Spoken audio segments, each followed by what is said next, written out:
Take Up, a place to gather when the film is over. I'm your host, Joshua Ray, and as always, I'm here with my co-host and the managing editor of thetakeup.com, Andrew Wyatt. Hello, Andrew. Hello.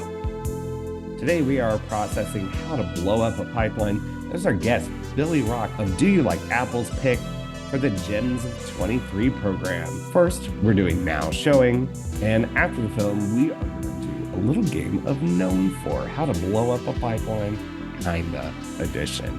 Finally, we'll all have one more thing. Where can you see that? Is that online? Alamo, like everywhere. No, Oh. it's only theatrical. It isn't like Fathom Me though. Like it's an actual No. release. Thank fucking God. I can't stand those things.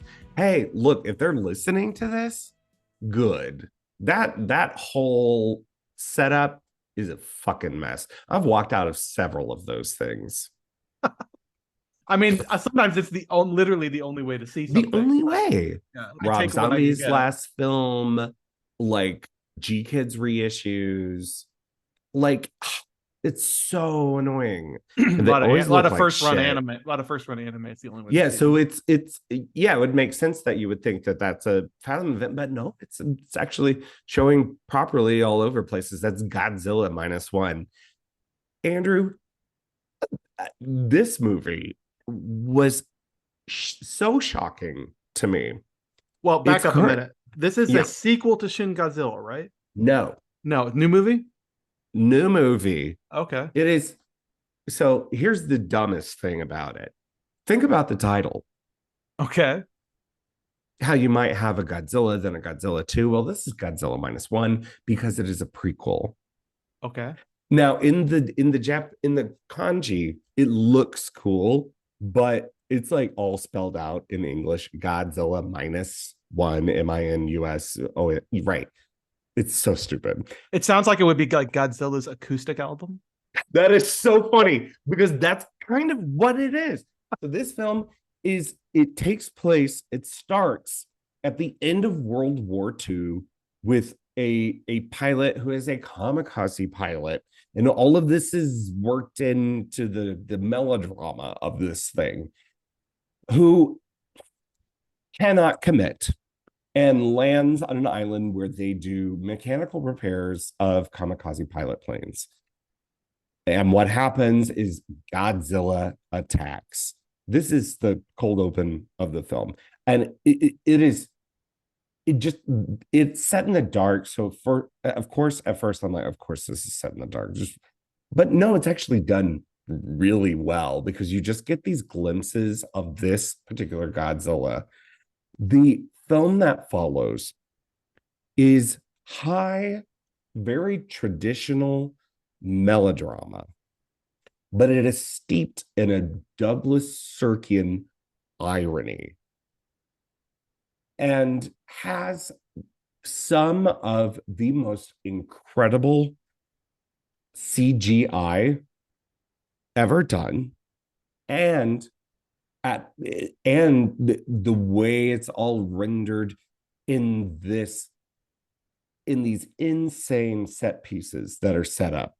It's sort of this Godzilla, in the way that it is a prequel, is coming from the sea. So a lot of it is set on the sea. And I don't want to give away what's unique about this Godzilla monster. But when it happens, I wanted to fucking explode out of my seat. Like but jaw dropped on the floor because the rest of the film is such an earnest melodrama that is so critical of nationalism. I think this film is kind of brilliant. Right now, I've got it sitting in my tentative top 10. I think it is worthy of examination as any other film, even though I walked in, I thought, well, I'm just ready to have a dumb good time. No. Well, it doesn't have to be one or the other, right? There are dumb Godzilla films that are incredible films in their own right. But it sounds like what you're talking about is a different kind of mixture, but a successful tonal mixture, the same way that I thought Shin Godzilla. I haven't seen this new one yet. I love Shin Godzilla. Shin Godzilla is juggling so many different tones, and somehow they all work. So it sounds like this is doing the same thing. And this is not a part of Anno's like deconstruction, reconstruction Post of Fukushima, yeah, where he's like Shin Ultraman and Shin Kamen Rider, films that I also love. This is closer to the 54 Godzilla, the original tone, the sort of seriously reckoning with national tragedy. With very this earnest. one, Does this one have like outright horror in it? Like the thing about the original is it's so horrifying. this is very horrifying. I mean, yeah, there are. I don't want to talk too much about it. Yeah, don't spoil. Yeah. There are scenes that recall real life events of the time. Mm-hmm. And so you understand what I'm saying. And I just really did not expect it of this film. And maybe the surprise is sort of elevating it for me, but I don't really care. I've looked at Letterboxd. It looks like several people are having this sort of shock and pleasure response to it. It will make you cry. It will have you like fist pumping for Godzilla, and then you're like, oh wait, I'm the problem. It's really tricky. It's a really tricky work that I think is hugely successful. So what you're saying is Godzilla is Tony Soprano, is what you're saying. Godzilla sort of looks like Tony Soprano in this. I did like the design, the weird lumpy design from Shin. Oh, so God. is this one but this one's a redesign, right?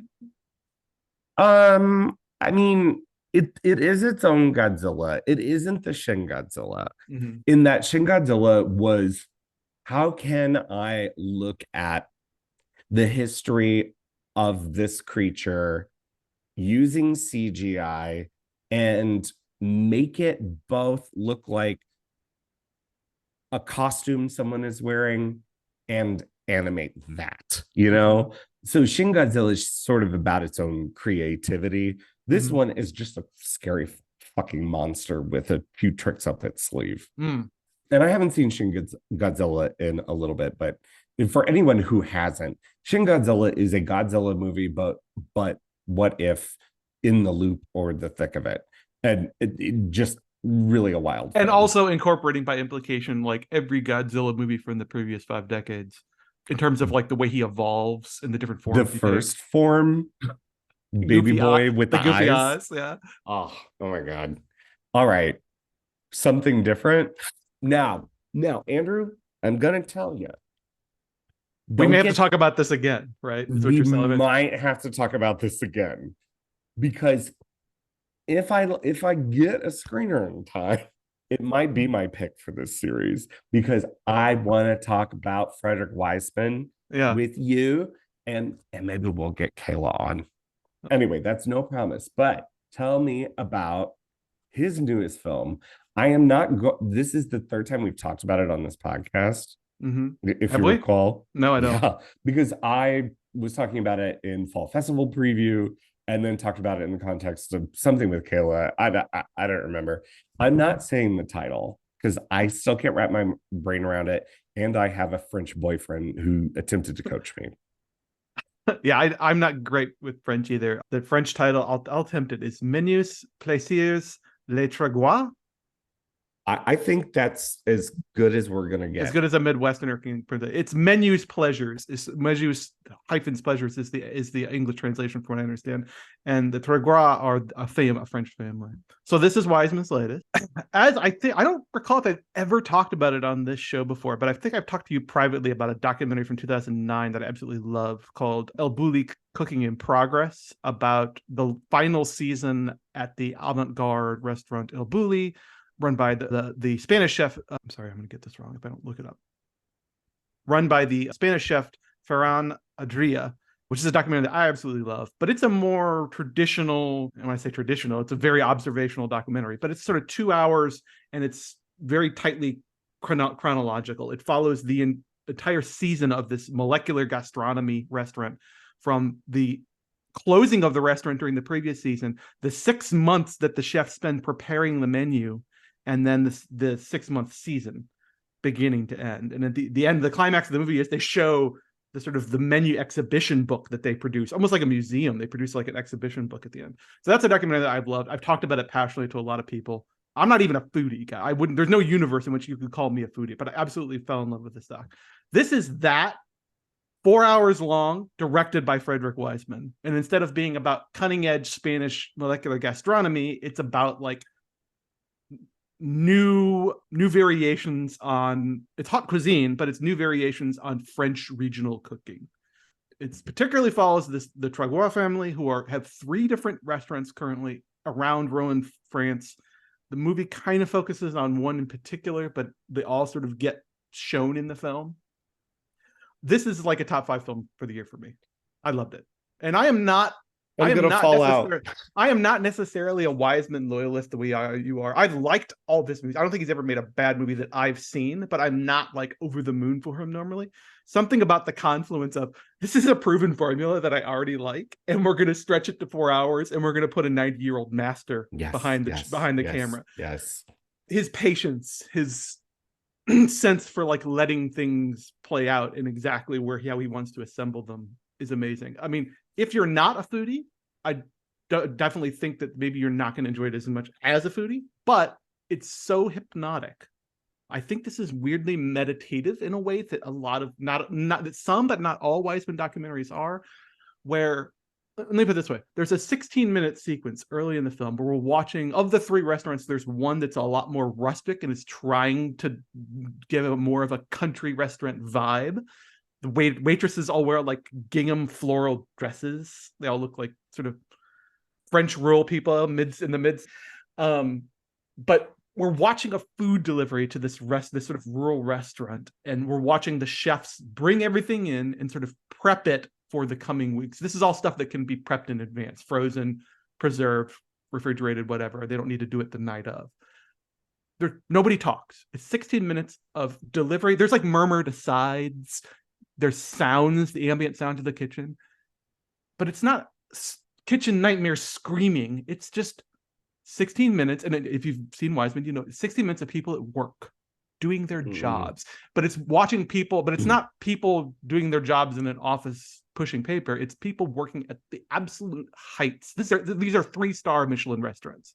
This is people working at the absolute heights of their technical and artistic form. And it's just something almost meditative about that. I don't mean to imply that it's boring or that it's samey. It's just, there's something about the rhythm of it. The sound of it is particularly important in this film.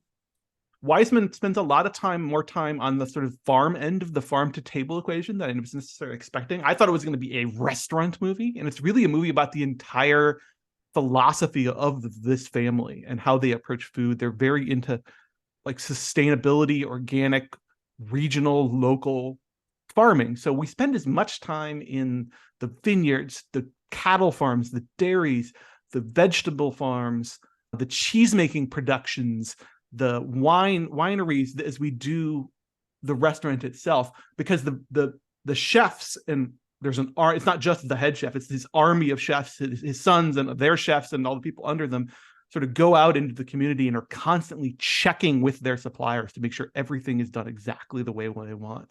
If you ever wanted to watch a 20-minute tour of a cheese ripening facility in France, this movie has you covered and explains everything in agonizing detail. You have to stop here. I'm stopping you. Have I sold it? Have I sold it to you? No, you don't have. You didn't have to sell it to me. I am dying to watch this fucking movie. So like all of these things, that's one thing I think people, they're going to be reticent because they're going to look at that runtime and think, in a restaurant, boring. No. If there's one thing Frederick Wiseman movies are not, they might be super long sometimes. They're never boring. And you have the perfect language for it. They're always meditative because you're into the rhythm of these lives, of this process. So yeah, I'm super excited.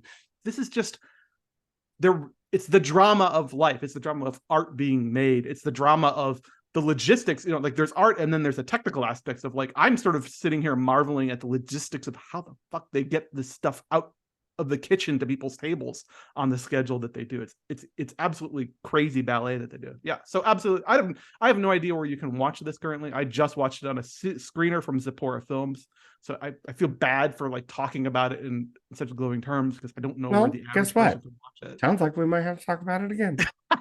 So I'm just going to end up repeating myself. I'll let you talk Maybe. for 2 hours. I mean, it's a 4-hour film, so I'm Yeah. sure there's a lot more to talk about. Yeah, I have tiny reservations, but they're so slim compared to the overall field. How'd you get reservations with a 3-star mission? Sorry. This is a top. I think this is up there. But my very weird top 3 for 2023 now is this Across the Spider-Verse at Asteroid City. That's a very weird top 3. Yeah, that is a weird Andrew top 3. Mine are like, yeah, the vintage I figured. Yeah. All right, now we're going to move on. Keep talking about 2023. We've got a guest coming on. It's Billy Rock returning. He of Do You Like Apples? He has picked How to Blow Up a Pipeline. The film, not the book, and not the action. I swear, not the action. Today, teaching myself to make a homemade blasting cap. If this works, it'll be step 1 in making our own improvised explosive. Might be headed to Texas for the winter. What's in Texas? It's a project. What kind of project? Try to stop the pipeline from being built on my property. Poisons the air, water. Hey, we are on to our second episode in the Gems of 23 series. And we have a returning guest from Do You Like Apples, the great Substack newsletter and now podcast. It's Billy Rock. Hi, Billy. What's up, guys? I'm excited to be back, and didn't know if you guys were going to do this series this year, and would have been severely disappointed if I wasn't asked to be back. So I'm glad you shot me a message on Instagram. Yeah, I was like, we got to have the boys back, but Drew is unavailable. But hey, we have Billy. So that just means the apple is going to stretch over another mini series. We're going to have Drew back too. So exactly. All right. You picked a film from earlier in the year that I would say probably got a lot of critical attention, a lot of attention with the kids too.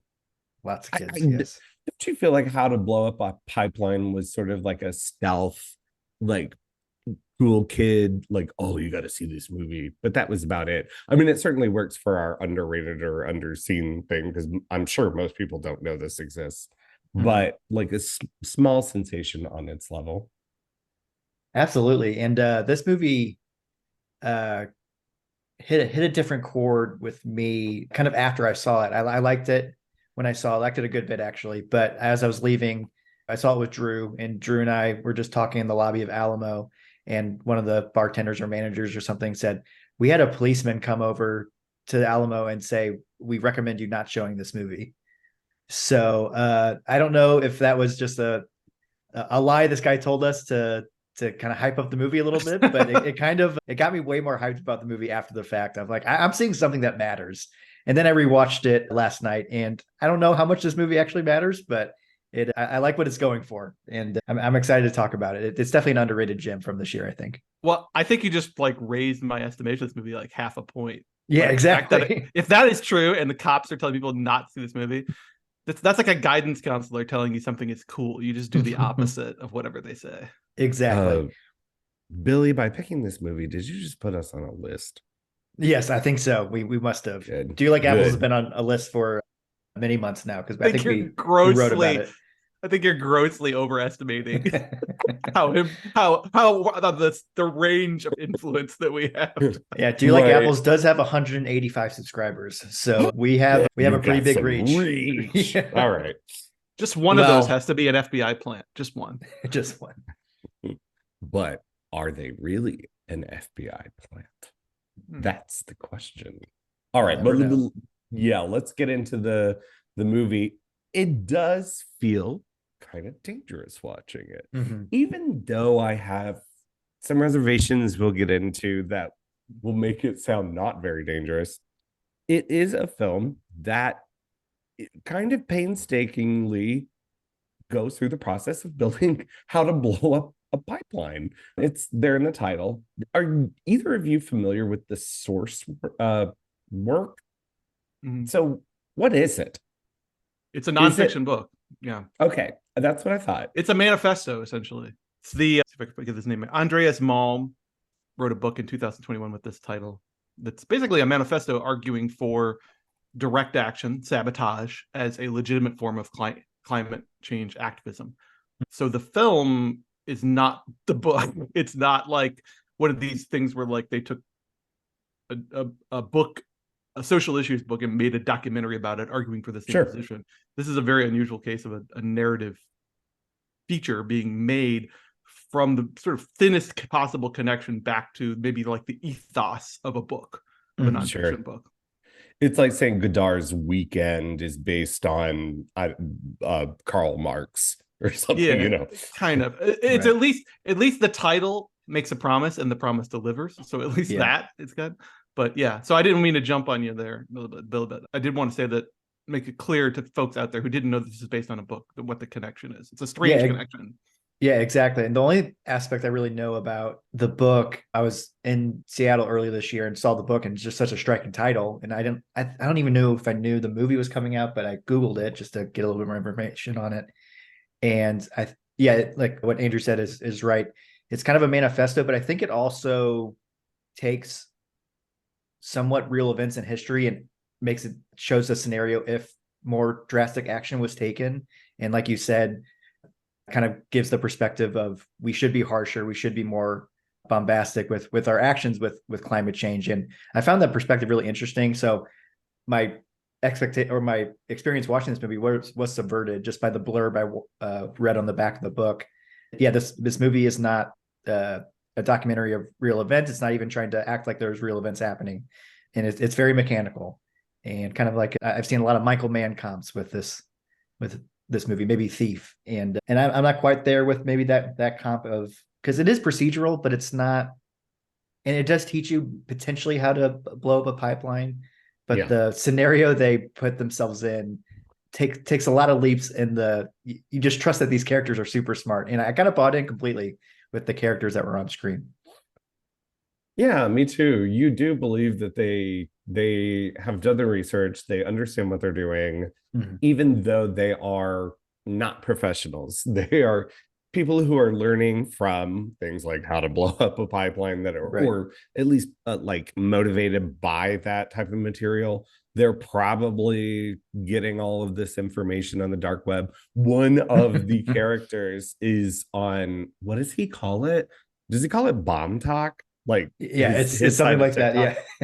Right. So that's how they find this character. Yeah. It's, I think I have more problems with the script that I'm willing to forgive it because of what it is. And I don't know if that's, poor film criticism or not, but that's just the experience I had with it, is that this is kind of amateurish filmmaking in some corners, but I'm happy that it exists. Let's kind of break down what it looks like. I don't really want to call it Altman-esque, because if it were Altman-esque, then it wouldn't have the problems I think it does have. It's what's the word I'm looking for? It is an ensemble piece, and there's about 10 or so main characters in there, and they find each other through all different circumstances that the movie takes moments to show how those circumstances came to be in flashbacks at certain choice moments in the film. But the main thrust of it is this group of activists who are going to blow up a pipeline, and they go, and spoiler, they do it. And the process by which they do it is messy, even if they do succeed in the end. But that messiness does create a lot of suspense, and a lot of suspense that's like filling a very small cylinder with whatever explosive dust material. I'm going to say a lot of stupid shit during this. Right. Yeah. No. Sorry, I'm not well versed in the terminology. Yes. Yeah. Yeah. And it does feel dangerous in that it is kind of documenting the process, and shows like how they're making a large barrel concrete bomb, but just by looking at this, I'm not going to be able to replicate that. So don't worry, one FBI listener. I can't do it. It seems sort of overblown to say that this film is going to teach anybody anything, when like you can Google the Anarchist Cookbook and find way more useful information that doesn't require you to sit through 2 hours. You can find it in like 2 seconds. Right. Online. So like I think in this day and age in particular, it's a bit specious to say, kiddies are going to watch this and learn how to do terrorism. Right. But I think the danger of it is, go ahead, Billy, because I think you're probably going where I'm going. Yeah.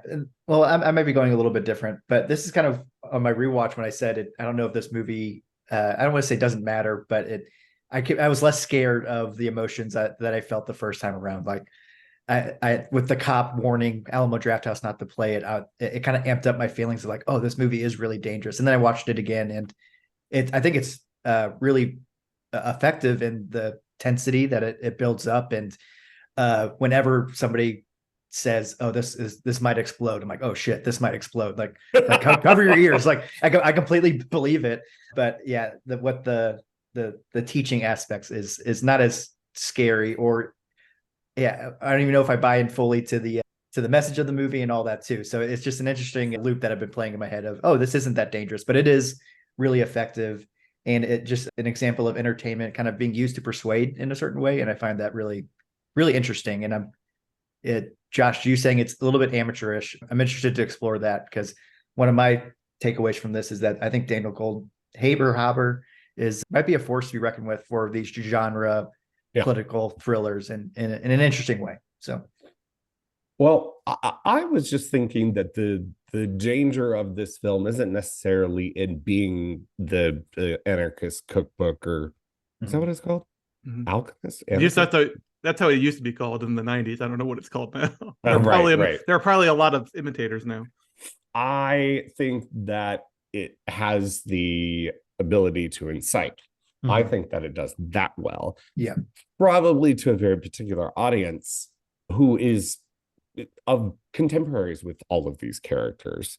So people a little bit younger than me, I would say. Yeah. Okay. The amateurishness. Andrew, you reviewed this at length on the website. This spring, yeah, you reviewed it on the podcast. I did not go back to any of that because I wanted to be able to talk about it. What your first pass was like? I liked it. To me, it's a 3-star film. I'm not as excited about it as Billy is, but I think the things that it's doing well. Let's be positive here. The things that it's doing well, I think, are the procedural aspects of it. I think it's there's something. Forget like as a book sitting there on the shelf when it says how to blow up a pipeline. The implication is that you're going to pick up what amounts to an instruction manual. That's not really what it is. As Billy says, it's a half ethical, half pragmatic argument for sabotage as a legitimate means of climate activism. In a film, a title like this has a different thing, and I've always liked the sort of provocative promise of the title, right? In the same way that if it tells us, a man escaped, we talked about Man Escaped earlier a few months ago, Josh, like that's a film that makes a promise. And I always like films that do that with their titles. And this film is true to its promise. And what it gives us through its procedural elements is the slow building of a story about a pipeline bombing through the procedure as the procedure is the proximal element that we interface with. And I like, as you say, we learn about the characters' motivations slowly, but more importantly, I think we learn the plan slowly. There's a naturalism here, which I appreciate in the sense that the characters don't assemble in the first scene of the movie and lay out some blueprints and describe to us, the audience, as proxies, what the plan is going to be and how it's going to be done and what the steps are. What they do is they show us the slow assemblage of this group in sort of the desert in Texas, and watch them each individually be responsible for their small components. And we sort of learn organically as the preparations play out what exactly it is that they're going to do, because there's not any sort of unnecessary exposition in those procedural elements, at least, where the leadership says, okay, this is what we're going to do next. They talk about it in the way that people standing around talking about how they're going to accomplish something talk about it, because they all have a sense for what the overarching plan is. But we learn it through accrual. We learn it through watching them do the chemistry, the logistics prep, the scouting and so forth, we learn what the plan is. So as an example of a procedural done well, I do like it a lot. I like it sort of stripped down. You mentioned Michael Mann earlier. I actually did think this has some Michael Mann vibes, not just in the sense that, oh, it's a procedural and Michael Mann likes sort of crime procedurals.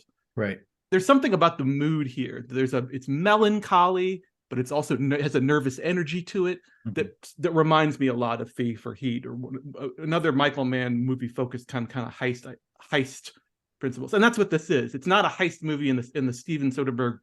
It's more a heist movie in The Killer or the Circle Rouge kind of way. Like it has this sort of gritty, dark, melancholy atmosphere, which I like. And yet all of those plot mechanics really work on you. And one thing, I don't know if this is a plus or a minus for it, the amount of time that you have to wait to understand what's happening with Rowan and Logan, because you get the sense that she is sending a text message of something to someone, and you're like, what is she doing? Ma'am, you are high as a kite. You should not be playing these games. You're not going to do well with them. But you wait until, I think it's kind of the penultimate. Yeah, it's right before the climax of the movie, right before they blow it up. Do you find out what she's doing? But then you don't know that there's a plan on top of the plan. You know, they're like metagaming the whole thing, and that they understand that they are not going to get away with it. But there is a way through sacrifice they'll be able to, at least some of the group, maybe get away with it.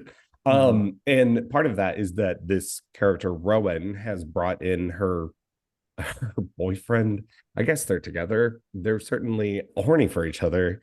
Yeah, in that she's like gonna blow him before they blow the pipeline. You're like, why are you stalling? So you're definitely doing. I was very fascinated by all of that, because it was sort of a lot of misdirection in what is pretty, as far as procedurals go, like we have to do this, but you're like, to Andrew's point, it's all sort of refracted through the past, and how it builds up is very interesting. The details in all of that, often very silly, often a little too, yes, this is based on a manifesto, so we're going to have these conversations. I mean, it's not as bad as like things that Andrew and I have talked about here on this podcast before, where it's just like, oh my God, stop putting the filmmakers' politics into the mouths of the characters. They're going to hear those things, and they have genuine conversations about those things. I don't know that it's pulled off as well as some of the plot stuff is. My Letterboxd review was like, Degrassi sure goes hard these days. That's what it feels like to me with all of these characters. Like, I really do feel like Jimmy and Ashley are in here, like, on top of all of their parental problems, they're going to save the planet too. So I don't know. I think I'm looking it up right now, but I think Sochi, the Ariel Barrer, wrote the movie as well with Daniel, the director. Yeah, it's co-writing. Which is interesting. And I can't tell if they did a really good job of showing early 20s kids talking about these issues, that when you're talking about them in that moment, you think you're having this huge revelation that no one's ever talked about this before. And then you see the world projected outwards and you realize everybody's having this conversation.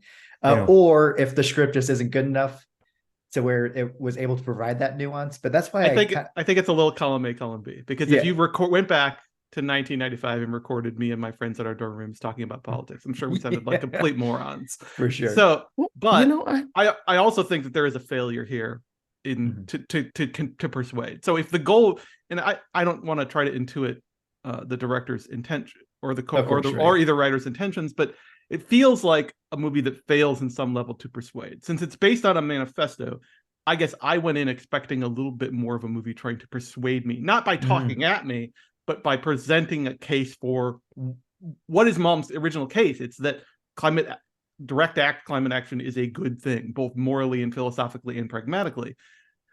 So, like, the film just doesn't do that. There's that one scene I think you kind of alluded to where they're all sort of sitting around sort of pre heist, and they're spitting back, they're dialoguing back and forth at each other, and it doesn't feel like a movie that's trying to convince me of any of these positions. It feels like a bunch of Twitter hot takes. It does. Right. I'm not getting a sense this film is trying to either educate me or persuade me. It's almost like they're allergic to providing any kind of and maybe that's not the intent. Maybe that's not what this kind of film is for. I don't know. Like maybe you need a documentary to provide agonizing detail about the history of climate change and history of environmental activism and terrorism in order to sort of make a case. But here it just comes off, like you said, Josh, it just comes off as like, we're going to put a bunch of 20-somethings in a room and have them sort of spitball about the ethics of climate change activism, the ethics of terrorism. And it feels a little hollow to me. I'm much more interested in the silent procedural aspects of them doing shit than I am of them sitting around spitballing politics.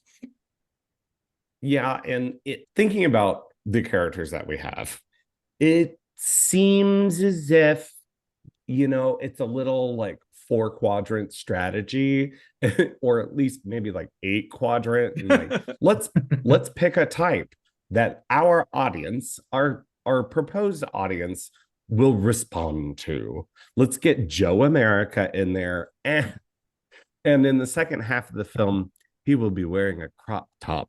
Sorry. Dwayne is one of the more interesting characters, though, admittedly. I think because the performer is good great. That's Jake Weary. You've seen him in a few other things before. Right. He's like a CW guy.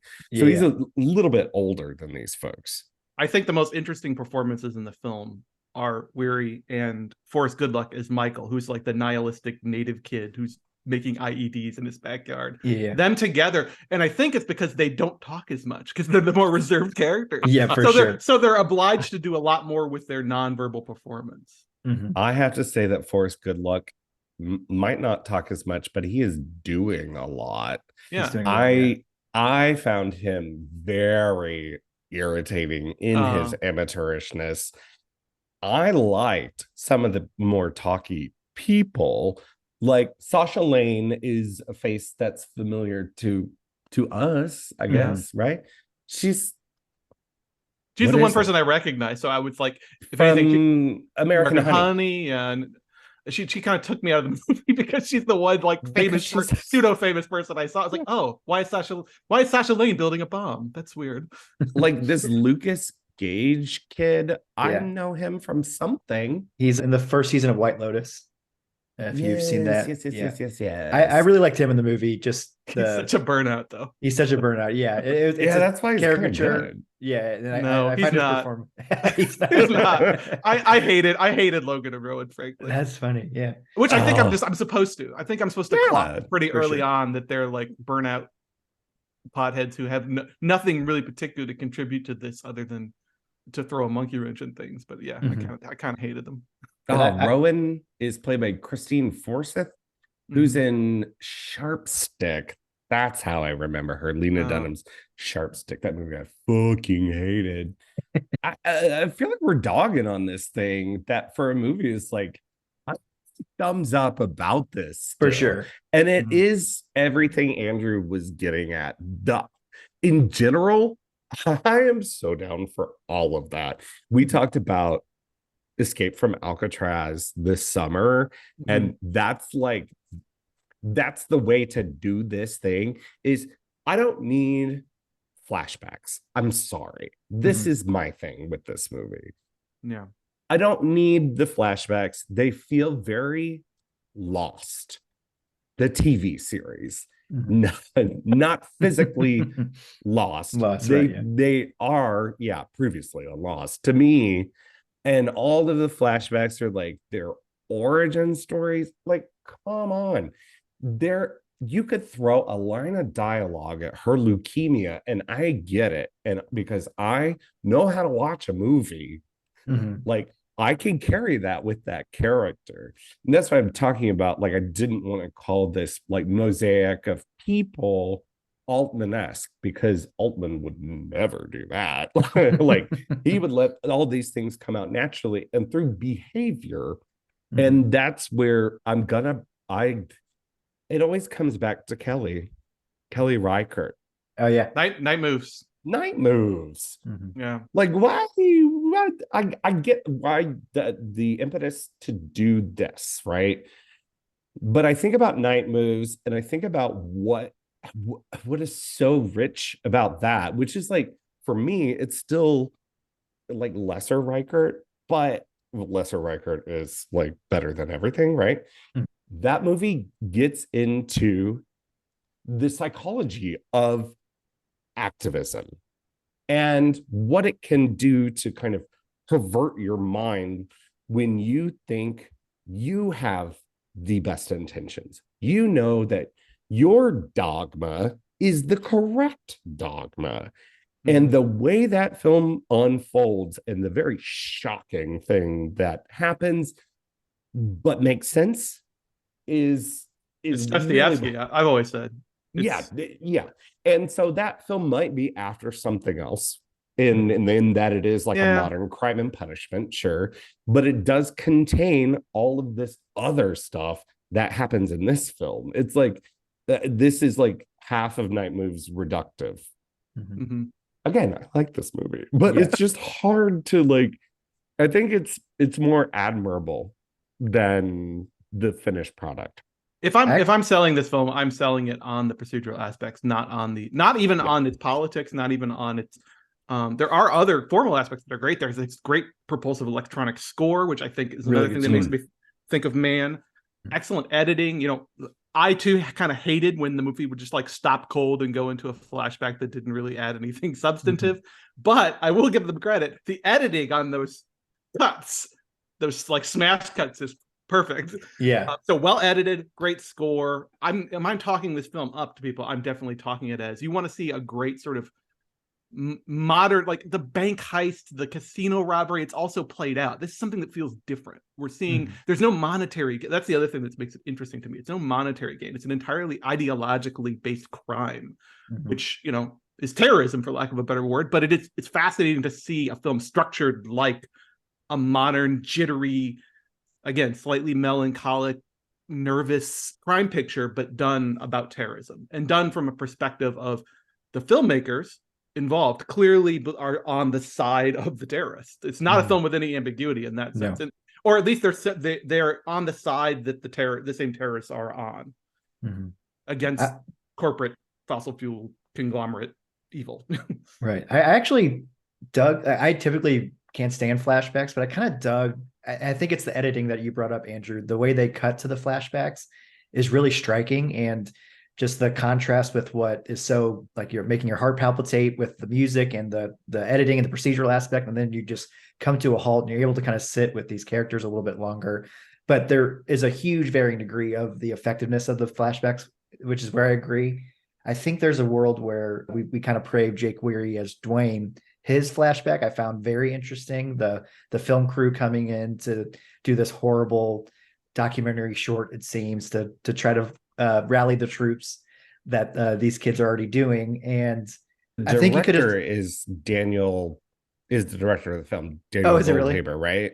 Yeah. I didn't know that. Yeah, if it is or not. Yeah, but I think if you just started from there and used the Dwayne character as the focal point rather than the Sochi character as the focal point, I think you could have created a more narrative structure, because Sochi kind of had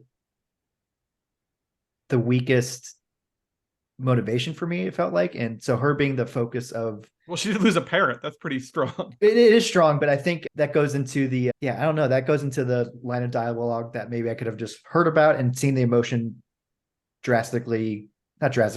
more drawn out as the runtime was going, rather than seeing that moment happen. I think I could have seen that emotion a lot more, would have carried it a little bit more. So obviously a huge loss and a huge motivator, but it explains. Yeah, I get what you're saying. It may be conveyed badly, but it does explain, I think, her sort of anger. For sure. That she is arguably the most radical person in this group, in the sense that she's very highly motivated, very intense about what she wants to accomplish.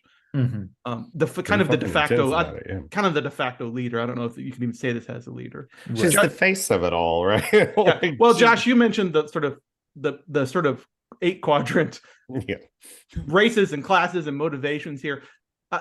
I didn't have a problem with it. I can see it. I can see the outline of it, but it doesn't really bother me because one thing I think this film does effectively compared to a lot of heist films is that it's a kind of film. It's a kind of crime that could have been very easily and probably should have been committed by an existing cell of eco-terrorists, right? You have like Earth Firsties.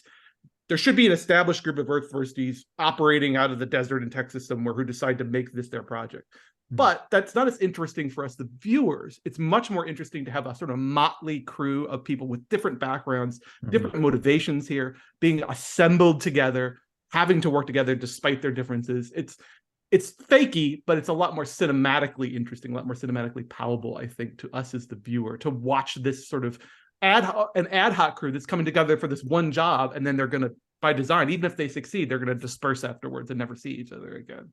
I think that's where I'm so excited for Daniel Goldhaber's trajectory of his career, because he picks those aspects of what is entertaining so well and carries me through the whole movie. And I think generally movies that don't clearly communicate their politics, or it's kind of the dorm room version of politics, can take me out of it immediately. But by the end of this, I didn't care at all. I just thought this was so entertaining and in a really powerful way that this type of entertainment isn't used for political thrillers all that often. And I found it refreshing to see. I think Andrew was the one that brought it up, kind of that template. There's no monetary value with this. And I thought that was a really good point, because you take something you've seen so many times and just refresh it to kind of this younger Gen Z type of mindset. And it was powerful is the wrong word. It was just really captivating the entire way through. I think that's where some of the danger comes in that it's a found community. It's not one that was like formed as an eco cell or eco-terrorism cell. It's like these people found each other. So that's how easy it is to pull off something like this. It's like, I know this person who knows this person whose parents. They don't have to even be all on the same page, like facially. They don't have to be on the same page politically, but they just have to share this one vision enough that it drives them to do something that's that carries a federal sentence of 30 years. They have to all be enough on the page to do that.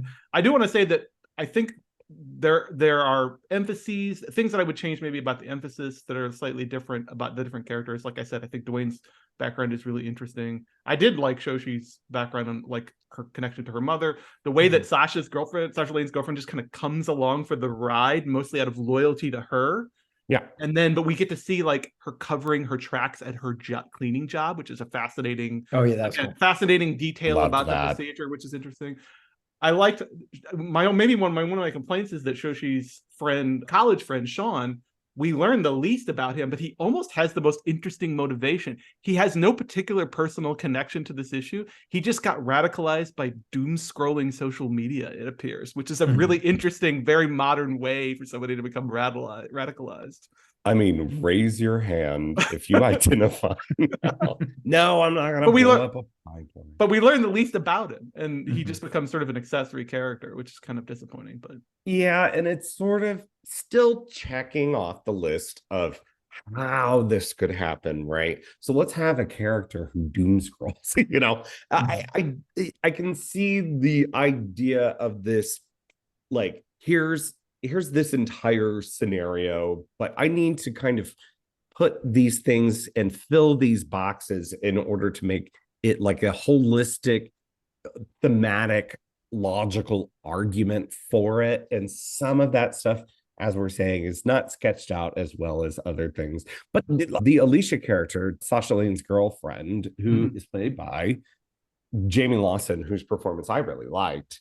I liked that you see her do the backdating on the metadata for the cam footage at her job, but it's not until we're back in the present, probably a few scenes later, where they're all talking about it, do you see that she has some objections to these things. And you're like, well, why is she there? And then it's not until later that you start picking up the idea that she's really only there because the person she loves is about to die and wants to sacrifice herself for this, even though she might object to parts of it, even though maybe politically she agrees with it. She's like, that's terrorism, just don't do it. But then she ends up doing it. That's the kind of more subtle subtle narrative that I respond to in this. And Instead of Alicia's typing- one of the ones who kind of seems to get away with it too, right? Yeah, Yeah. she is. She's one walks off into the sunset. And well, limps off into Yeah. the sunset. Mhm. Because- she has kind of an Anton Chigurh exit. Not a character I thought would be brought up during this conversation, but that's perfect. But you know what I mean? Like, Yeah, I was like, exactly. I'm sitting there, all the logistical stuff that's me. I'm like, how is she working the gas pedal and the brake in that car? Right, exactly. Okay, me too. I'm like, that's her damaged leg. Is she gonna drive with the left foot? Mhm. That's impossible. I don't think it's No. possible. Yeah. Cinema sins. I'm done. Movie should never. Yeah. Yeah. So you two having seen this twice, Andrew, it sounds like you kind of on the same journey, but Billy, you went through a journey with it where you seem to have this like bell curve with Yeah. it based upon this interaction that you had at Alamo. And I totally get that because Mhm. the second you said that, I had this like little feeling. Even the local St. Louis police, shouldn't you like, I don't know, look into the fucking car break-ins on my street? Too much Jesus. time on their hands. Trying to censor the new local movie theater. Yeah, no, Right. It's but no, I think it also came in at the point. I thought the summer movie season, besides the fun Oppenheimer Barbie experience, was very lacking, and this came off as kind of like a launching point.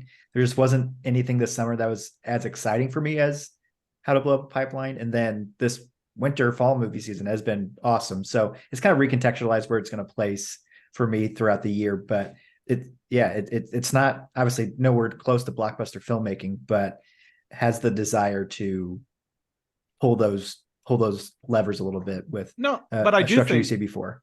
yeah, I do think that, again, to go back to the things I really enjoyed about this, I do Mhm. think that sort of the mid-sized and indie thrillers could actually learn a lot by watching this, about like, this is how you should assemble a complicated plot.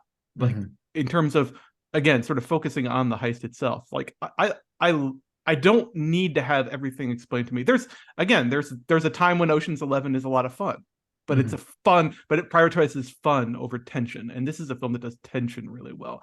I'm nervous the first time I saw it, I was nervous pretty much for the entire first 2/3 of the movie all the time. Every Mhm. scene I'm nervous. And sometimes I can't even explain why. It's just the film conveys the nervousness to me really well in Mhm. terms of, again, editing, music, performance, the way it's Production shot. design, Yeah, the too. way it's shot. The Mhm. realism, the combination of the realism and the formal choices, I think are really great. And I wish, if I'm a mid-budget, indie film or small budget indie film, and I'm trying to make a thriller, I think this is the model. You don't try to be a slick Hollywood heat level production. Try to do Yeah. this, because I think this is really effective. Really effective. And this is, I'm not meaning to bring up the credits to like stop the conversation, but I thought the way they did the credits and like the post follow up to these characters was really interesting. Like, it wasn't a title card that said like, so she did this and is in jail for 30 years. It just Yeah. showed her in a jail cell, then showed the name of the actor, and then showed the next clip. And I was like, I don't know if I've seen credits like follow up quite that way before. And then it was just it kept the energy literally until the actual credits started. And I thought that was fascinating. It didn't like, I had to sit through it. I didn't want to get up out of my seat and leave the theater once the credits started. I'm just picturing the American Graffiti style credits. Killed in Vietnam. I love that the credits can't seem to end the film. You know, it's like these stories are going to continue and exist, Yeah. and it's very propulsive. Exactly. But to I think all of our point, one shot doing a lot of work Mhm. that maybe he could learn in his flashbacks that he could be a little bit more efficient. Yeah, it's up on Hulu. The only other thing I wanted to mention was that the guy's Daniel Goldhaber's first film is Cam.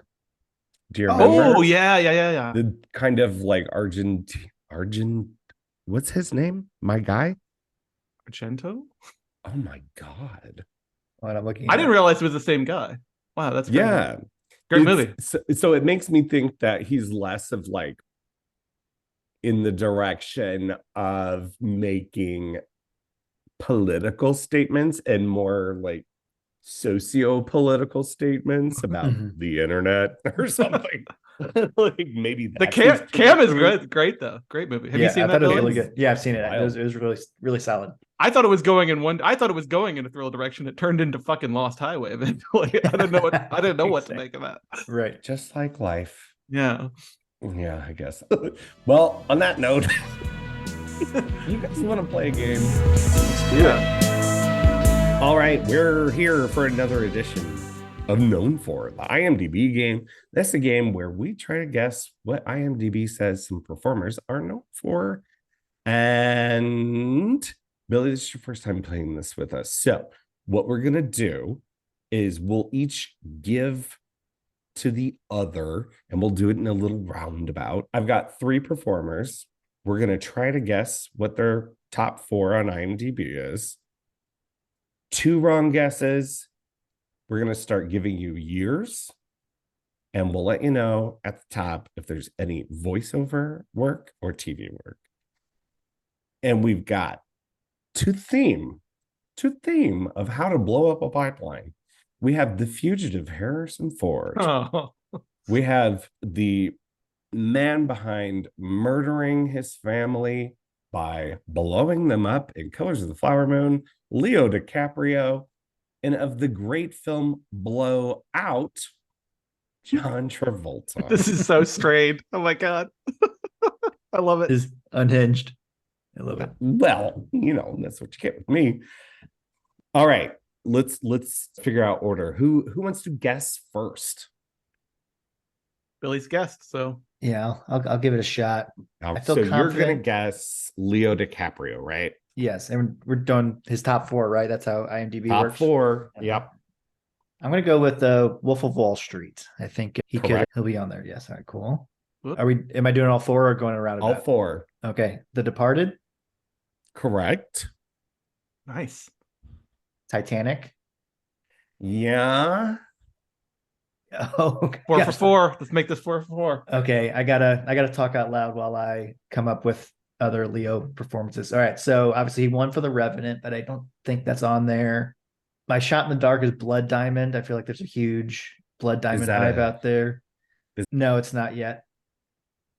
All right, I think I'm gonna go between The Aviator and Blood Diamonds, and I'll go with Aviator. Wrong. Ah, dang it. Should I gone with your hints of Blood Diamond? I didn't. That wasn't a hint at all. Okay, Do okay, you want got to it, guess got it, Blood got it. Diamond? No, I will not go with Blood Diamond. All right, what else has he been in? I feel like I've seen. I forget the name of the movie. The one he's in with Russell. Is it Russell Crowe? I feel like Body of Lies. I'm gonna go with Body of Lies. No. No, no Body of Lies here. For some reason, I feel like I've seen that on his top 4 before in the past. All right, so I've got 2 Let's wrong. give you the year. Yeah, let's Okay. give you the year. The year is 2010. Okay, that is after Blood Diamond, so that's off the list. 2010, that's before The Revenant, so it's not The Revenant. Does he have another Marty movie in there? That's not Gangs of New York. Oh man, this is going to be tough. Andrew Nominations and I are losing it. We are fucking losing it over here. that I'm not guessing 2010 Because it seemed like you were totally going to slay it based on the trajectory. And there's one thing that you were just forgetting about that is so funny to me. now I'm in my own head. I'm forgetting everything. Right It's now. so funny. You shouldn't I'm have told sorry. him that, Josh. Yeah. Oh my You're gosh. in your own head. Weird. Yeah. Weird. Oh shoot, Marty movie. He's in a hospital. The twist is stupid. I'm sorry. Oh my god, Shutter Island. There we go. No. What? Mm-mm. No. What? No. It's not Shutter Island. You're going to be so mad at yourself. It's clearly an iconic role from Leo. In his own head. In other people's heads. I feel like that's not 2010 wasn't Django. So, not that. Killing me. I- It's okay. I'm sorry. Yeah. I'm not laughing at you. It's No, just no, like no. how this game works. I pulled up this page and I was like, oh my God, like these are total, everything makes sense here. Yeah. And there is one huge movie that you're going all around it. Dancing around. Yeah, it's as Huge if the movie. it's as if the whole scenery is just moving around you. Oh, Inception. Gosh dang it. I told you were going to be mad at Yes. yourself. Oh, That's I just threw- amazing. that sucks. All right. Yes. No, that was Inception. incredible.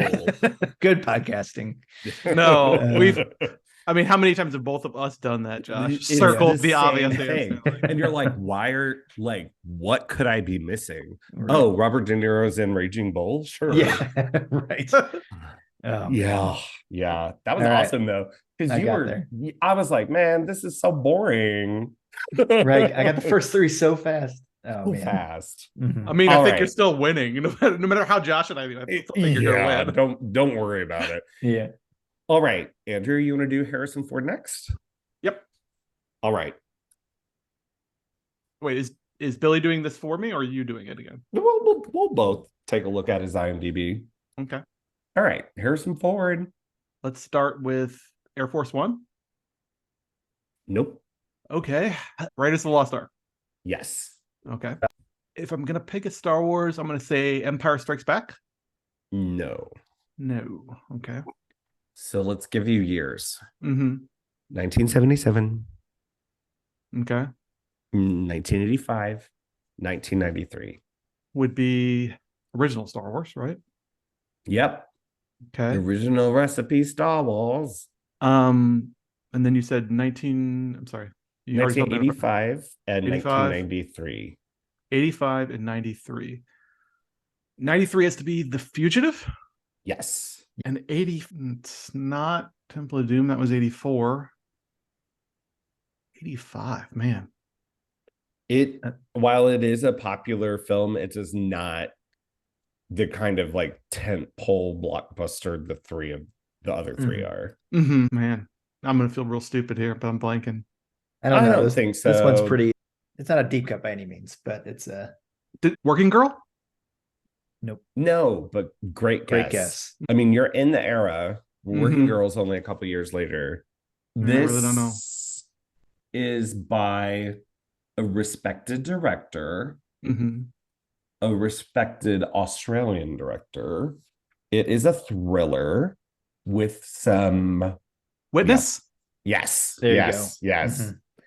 I was gonna say like religious overtones, and that's just not true. It's Not not, true. really Illegal. really about the community Crime at thriller. all.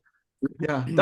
That one, that I had a feeling that the fourth slot was going to be hard just because Ford's in so many movies. Like his So many movies. filmography is Like, so long. yeah, you Mhm. could think of a plausible another handful of what it could be. Yeah.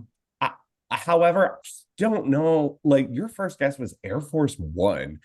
I don't know that I would ever recall that. And is it just because of Get Off of My Plane? No, I feel like that was that remains like a huge dad movie that like everybody has is, seen you're multiple right. times. It played a bajillion times on pay and basic cable. I feel like Mhm. it's sort of the quintessential non-franchise Harrison Ford film. If Yeah. one had to leap to mind, that would be it. Why did I get John Travolta? Like, I'm so nervous. Okay, do we have John Travolta pulled Yeah. up? No, Give I me- don't give me a think- I second. hate myself. This I'm could be gonna interesting ask. too. I'm gonna ask ahead of time if there's any voiceover work for a Has he very ever- specific reason. Yeah. There is. No, there is no voice work in his known for four. At least the Okay, ones I'm good seeing. because Oh my gosh, this list is insane. no, don't. Okay, Pulp Fiction, Yes. Saturday Night Fever, Yes. Yes. Grease. Yes. Yes. So It's the the fourth fourth one. one's weird, man. And also the reason I didn't pick John Travolta is because I couldn't remember the name Saturday Night Fever, and I knew I was going to say Risky Business by accident. So yeah. I call it Saturday Night Live. That's why I paused before the word fever. Because you guys have sort of clued me in that the last one is Unhinged. Mm. Oh my God, you're making me, oh my God, I'm sweating over here. Michael. No. Fuck. Mm-mm. Okay, let me throw out another crazy one. Mhm. Battlefield Earth. No. Oh, good guess. Have you It's guys not- ever seen that? All right. I have not. It is 1995. I mean, to go back to How to Blow Up a Pipeline, is that a manifesto? Battlefield Battlefield Earth. I think it is. I think it is. Yeah, talk about Manifesto from a fucking fevered unhinged. imagination. So I'm going through 95 movies with Travolta in it. Is it Get Shorty? Yes. It is. Good guess. Ah, okay. I That was sort of top of mind, actually. I was thinking Get Shorty, but that is weird. I would don't even know if expect- I've heard of it.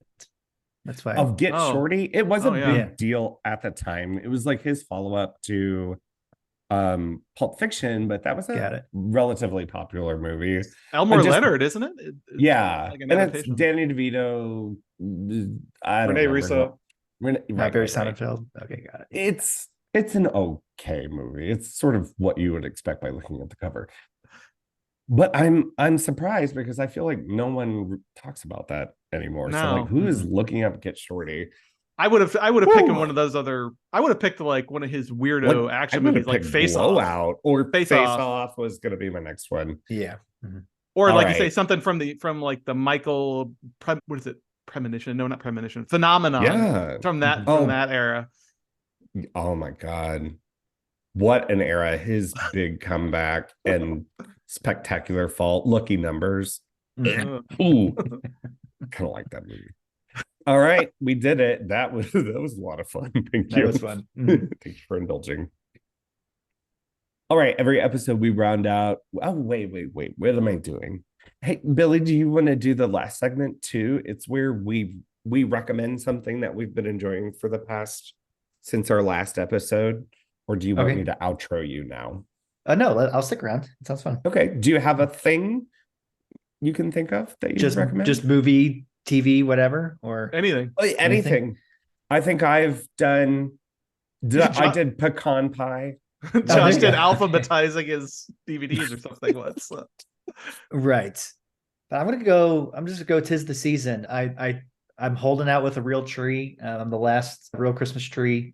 My whole family has abandoned me, besides my mom, but she gets a real one still. But I just love I've been watching a lot of the movies I need to catch up on. That's where I watched May December the other night, just next to my Christmas tree. I saw The Holdovers in theater when Alexander Payne was in town. So I think those two movies are in the conversation for my top two of the year. So it's been a great run of movies, and it's nice to kind of set some mood lighting in my living room with the trees and the Christmas lights. So I'm kind of Now, in my movie What do you zone get? right now. What do you get? Like what kind of what species? Oh, I can't remember the type I get. Yeah. I get it from Ted I have- Drews, but Oh, okay. I would just say they're like Christmas tree people who are like, I only get balsam. no, Something no, like definitely that. not that type of guy. I just like the smell and the vibes. Can I? Sorry. Can I ask about the tree? More Mhm. about the tree. Absolutely.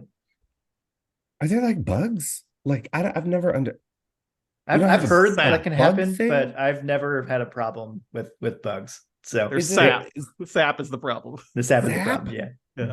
It's Oh, not bad. It's just when you no. take it in and out, Yeah, you get it everywhere. you get it everywhere. Yeah. Oh no. Y'all too involved in Christmas. I don't get this. Oh, I don't do I'm this not bringing up- anymore. I don't do this anymore. But you we have a have. nice artificial tree for years and years. Yeah, even that is like, oh, the feeling of the artificial tree against your skin. Oh, it's so itchy. Well, as Oh. you're not a sweater guy to begin with, I suppose so. I'm not. No. You don't like no. wool. No, you won't like an artificial Christmas tree. No, I but almost I get bought it, a Billy. 200 we used to do it in my family for years and years when I was growing Mhm. up. So I like it. I'm lazy and I get it. I don't get like it. spend the time on going and picking out a. Yeah, I've had a dog for about 5 months now, and something about me putting up the tree and rearranging my living room kind of, I think, threw him off for the last week. He's just been acting super jittery, so he's kind of come back to normal a little bit. But there's definitely been a change with it that I haven't realized before. So Well, you're going to re-traumatize him because the way you have to break it to him is it's only a month. Then it's going It's to only- go back, and he's just going to be Exactly. that much more thrown. exactly. So we'll see if I'll stick with this in the future. But I'm going to stick with it as long as I can. So Something real about real Christmas trees and Christmas movies together. Exactly. Yes. There The you go. Holdovers, a new May holiday classic. December, a great Christmas movie. Great Christmas movie. It yes. is my kind of Christmas movie. That's I know Josh and I might be talking about it here in a bit. And I can't remember. I haven't listened to your previous episode to know if you have talked about it yet on yours. Oh, but, we did. We did. I still don't know where the title came from. That's what's throwing me off a little bit. Is It's such a good misdirect because it's so obvious. And everyone's like, I didn't know that movie would be about that. right? Yeah, And it's Mhm. like, oh, I get it. But yeah. I'm still a little anyway. Hop over to the Do You Like Apples feed Yeah. because Billy and I are going to talk quite a bit about that. Absolutely, it's gonna be fun. Andrew's laughing because he's like, that's all Josh wants to do is talk about. Yeah, giving Josh 90 minutes to freeform about May December is like catnip for him right now. I Incredible. mean, the reason I said yeah, like let's talk about it, is it gave me an excuse to watch it again last night. There you go. I did the same. I did a double feature of May, December, and How to Blow Up a Pipeline. It was a weird Oh, evening. Yes. What a good Family time at home. family cinema. Mhm. All right, Billy, where can people find you online? So yeah, Do You Like Apples is on Instagram and Twitter for our socials at YouLike_apples. We were originally a newsletter and we still do that. That is on Substack that comes out every Friday morning. So subscribe there, just throw in your email and you'll get that every week. And then now we are on our podcast. So that's on Spotify and Apple. We try to release that every Wednesday. We get it out weekly, but the day varies from time to time, depending on schedule. But Wednesday morning is typically when we try to get that out. But yeah, just a very general structure of a show. Talk about new releases, kind of gearing up for the awards season. I think we're going to lean in pretty hard on that. So yeah, just the same name as the newsletter. Do You Like Apples? Please come over and listen. It's been a ton of fun. You recently had Max Havey on Mhm. to do a draft Yes, of Fincher films. exactly. What the fuck happened there? What do you mean? Zodiac is by far one of the great films. I totally I agree. was so mad at those two. I'm like, That is so good. Who, like, one of them was like, it wasn't. I think Max had it at number 2, right? So Social No, Max Network's had it one. at number 3. He had Gone Girl at number 2. Yeah. Okay, I can't be mad at that. And then we had a Social Network at number 1. I think that was all 3 of ours. Number 1 was Social Network. Yeah, Zodiac is it depending on the day is number 1, but anyway, Zodiac is borderline perfect. It's great. I'm sorry, Josh. Josh's Yeah, for real. disappointment is palpable here. Jeez. I didn't know you were Well, such a fan. I Zodiac or your podcast? Well, Like, yeah, no, Zodiac. both. Yes. Both, but yeah, No, Zodiac. Josh and I so- should just do like a 4-hour episode about Zodiac and we'll just talk about it Don't tempt for him. no Oh my reason, God. for no just had an particular idea. reason. You know how they did what Heat minute by minute? Yeah, Come on, shot by shot. Yeah. shot by shot, Zodiac. Anyway, thank you so much for coming back on, Billy. It was Of so much fun. course. We're not done with you yet. Stay for our Okay. recommendations. I'll go next. What was my fucking thing? I had it. I'll go next. Wait, what? Andrew, what's your one more thing? I'm leaving that in. All right. So I sort of randomly I watched a short film that I saw somebody else recommend on Letterboxd, or somebody just reviewed on Letterboxd. And I was like, I didn't even read the review. It's just like, oh, I've never heard of this. I want to check it out. It's a short film called The House is Black. It's an Iranian film from 1963. The only surviving film made by Iranian dissident feminist poet Farouk Farrokhzad. I hope I'm pronouncing it properly for our Persian friends out there. She made this fascinating film. It's only about 20 minutes long, 25 minutes long, where she went to a leper colony, the Babaghi Hospice leper colony in Iran, and shot this fascinating black and white documentary. This, at least in some sense, an advocacy film for people afflicted with leprosy in Iran at the time, but in a sort of film showing the hospice and the good work it does. But it's really like a new wave film, like amazing things being done with visuals and sound and cross-cutting. The audio is as startling as the images are of these people. She doesn't sort of gloss it over. It's part of it is just to show you the faces and limbs of these people afflicted with leprosy. But she's doing amazing things with the soundscape too. She finds these sounds in the hallways and yards of this place and records them and layers them over other visuals. It's a fascinating work. I believe that she got some international renown at the time for it. but she's mainly known as a poet. She made some other films which apparently are lost. She and her, I'm going to get some of these names wrong.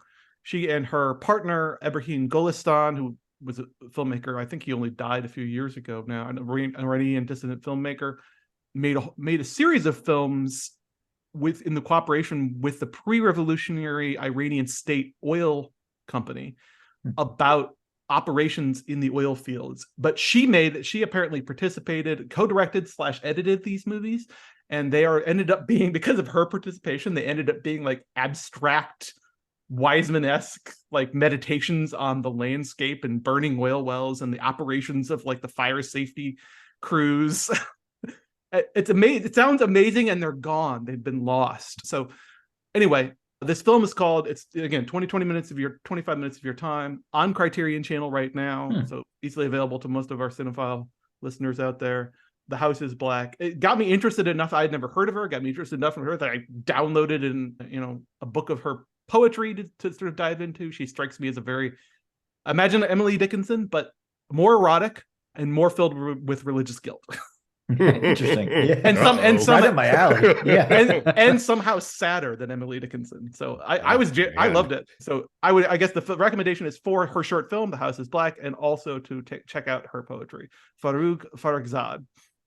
That film has a great reputation. Why didn't I know that it was a short? It's been on my watch list forever, just because it seemed kind of daunting. It always sort of moves its way back to the bottom. And I'm like, what an idiot. It's a 20-minute new wave short film. It goes by like that. It's great. Incredible. And that's on Criterion Collection. Criterion Channel, yeah, right. Because I got a Criterion Channel for you too. Okay. But where can people find you? You can find me on Letterboxd at AWyatt76, and of course, all my writing can be found at thetakeup.com. That's thetake.com. All right, I've got a Criterion Channel. It's a series. Is the word I couldn't come up with. It's a series that they launched in, I believe, October, themed for Halloween, and I just sat on it for a little bit.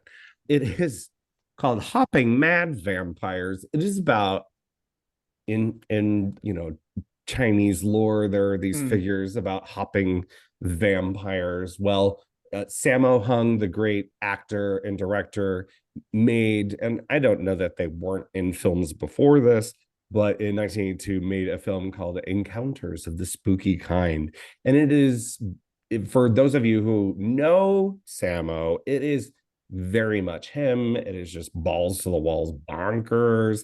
It has a very infectious kinetic energy to it, and it's all hopping mad vampires. They literally just hop around, and it's great. But Sammo's just I've heard of this like trope as a mythological trope. I didn't know they made movies about it. Oh, Encounters of the Spooky Kind is not one of the proper Mr. Vampire films, of which there are an additional 5. The 5th one is tenuously connected. So I'm in my Hong Kong era still, and I'm gonna keep saying it. A year later, you're still in the Hong Kong era. Yeah. Well, as it turns out, it's pretty fruitful because I love to have fun. But in Hong Kong, when you do a sequel, it's not often that it's a continuation of the first film story. It's often just another version of the first film, often with the same cast. And this is the same case here. I am on the 3rd one now. The first one is set around the turn of the 20th century, and it deals in a lot of like wuxia elements. And then the second one is a contemporary film, but takes those vampires, and there's a family of hopping vampires, and there's a little kid hopping vampire. But to sell Mr. Vampire 2 to you, I am going to tell you that the centerpiece of this film is a slow motion action set piece, because they accidentally uncork a bottle of, I forget what they say it is on the screen, but it makes everyone, including the vampires, go in slow motion, and they are just moving their bodies in slow motion. There's Oh no my god. film it. It's like And an it- improv. It's an improv sketch gone wrong. And it goes on for so long that eventually in the middle of it, you're like, this is reality. This is how people behave. And then like it keeps introducing a new element. It's so much fun. Can't wait to watch the third, fourth one. I don't know. They need to put out a box set of these things because they're so fun. Anyway, too long on Mr. Vampire Films. I'm Joshua Ray. Crispy Retinas on Instagram and Letterboxd. Somebody with a blue sky invite, send it to me. Maybe someday I'll do it. Yeah. And then you can find all of us at the Take Up STL. Just one more big thank you to Billy Rock of Do You Like Apples? Thank you. What a good pick. What a like fruitful, fun conversation too. Mhm. Can't wait to have you back on again. Thank you so much, Billy. Of course. Thanks, guys. I appreciate it. Thank On you. our next episode, the aforementioned Max Havey will be here with his pick of Magic Mike's Last Dance. Oh, I love it. So excited. So excited because it gives us the opportunity to talk so much. And he went into like, here's why I'm picking. I'm like, maybe you get to pick whatever you want. But let me tell you, I'm so happy. Have you seen it yet, Andrew? No, I have not. I have think not you'll either, enjoy it. yeah. I think you'll enjoy it. Yeah. Okay. I've heard mixed things. So as a final chapter, as a third of a trilogy, as a film in itself, I've heard good and good bad things. So we'll see. Yeah, I have good and bad things to say. I have nothing bad to say about the second in that trilogy. No. Infamously so. All right. Well, thank you to our partners at Cinema St. Louis. You can find them at cinemastlouis.org. Our editor, Jessica Pierce, Kayla McCullough with our social media, and our theme music by AMP. And until then, a last chance for the last dance tonight. I'm only doing it because you yell at me every time I say it. He's like, He's over it. Yeah. he's like, if you want to put yourself out there like that, Josh, fucking do it. Or maybe I'm just secretly like negging you to get you to sing. Because you want me to sing. You Yeah. definitely I want want you me to to sing, sing like 11 minutes Yeah. of Last Dance to you. All right.